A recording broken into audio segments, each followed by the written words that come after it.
This is Stephanie Ha from WISPolitics.com and WISPbusiness.com, welcoming you to a webcast conversation with the state's superintendent candidates.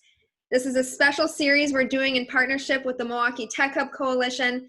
The Tech Hub recognizes K-12 computer science education as vital to growing the region's technology economy. So ahead of the February 16th primary, we're going to see what the candidates have to offer.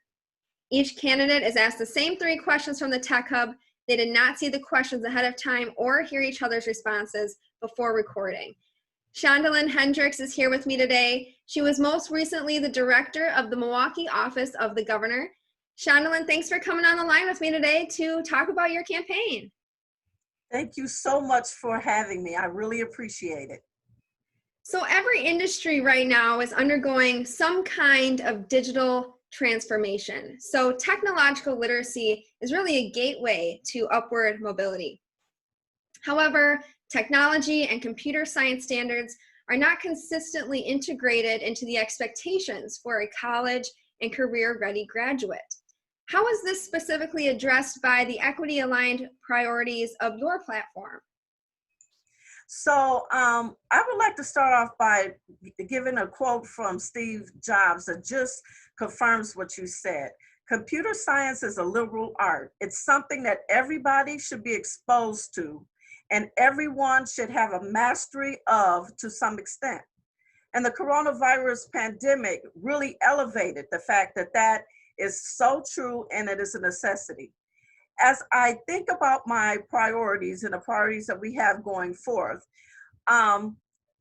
ensuring that each and every last one of our Wisconsin students receive computer science, beginning in the elementary through the high school grades, are paramount. And it's paramount for 3 reasons. One, it's paramount for equity issues. Another one for workforce issues, and then third, for increasing student achievement and eliminating some of the gaps that we have academically. So I will first talk a little bit about equity. We want to increase the knowledge of computer science for all students, especially those from underrepresented groups in this field. It's not okay for us to fall short on equity. Students from marginalized racial and ethnic groups, students in Title I schools, and students from rural areas are less likely to attend a school that provides access to this critical subject. In Wisconsin, only 52% of all public school high schools teach a foundational computer science course. Computer science AP test participation data tells us that last year, only 21% of the students who took those tests were females, and only 2% were Black. There is, though, a glimmering hope, because Milwaukee Excellent Schools quadrupled the number of students taking the computer science AP test from 23 statewide to all 102 of their sophomore students. Wisconsin's IHEs confirmed 1,261 bachelor's degrees in computer science in 2018, and only 16% were female.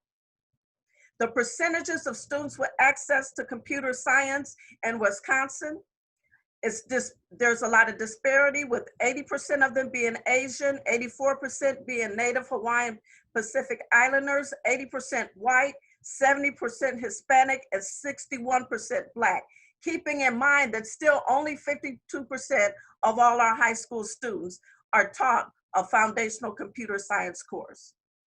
Hispanic, Latino, and Latina students are 2 times less likely.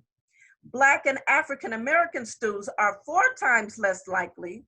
Native American Alaskan students are 9 times less likely than their white counterparts and Asian counterparts to take the AP computer science exam when they attend a school that offers it. The glaring disparities, the glaring inequities have to cease. And by affording all of our students access to computer science coursework, we will begin to close those gaps in other areas, because we know that computer science and the ability to code is something that we already teach in many of our courses, and I could talk a little bit more about that, but it also increases computational skills, and that is very paramount for our students. That's a great segue into my next question. As you mentioned, Shandowlyn, 52% of public high schools in Wisconsin offer a computer science course. But there are still barriers to scaling those offerings to purposefully include girls and students of color. Can you give us 2 to 3 of the largest barriers you see, and how will your team address those if elected? So there are quite a few barriers. One is lack of broadband access. Another one is lack of the actual equipment that's needed. Another area is the lack of teachers. However, I want to fall upon and share what Indiana has done. In the last 3 years, Indiana has rocketed ahead of every other Midwestern state in the race to expand K-12 computer science education. Right now, 72% of its high schools teach computer science, and they're among the top 10 states in the country for that metric. So I decided to dig a little bit deeper and find out what they did. In 2017, in his first year of office, the governor set out to make Indiana one of the top states for computer science education. He didn't have to reinvent the wheel. Code.org had already written the playbook. And this is a playbook that we will utilize. Indiana passed legislation allocating $3 million a year for funding for all of those things that are barriers for us.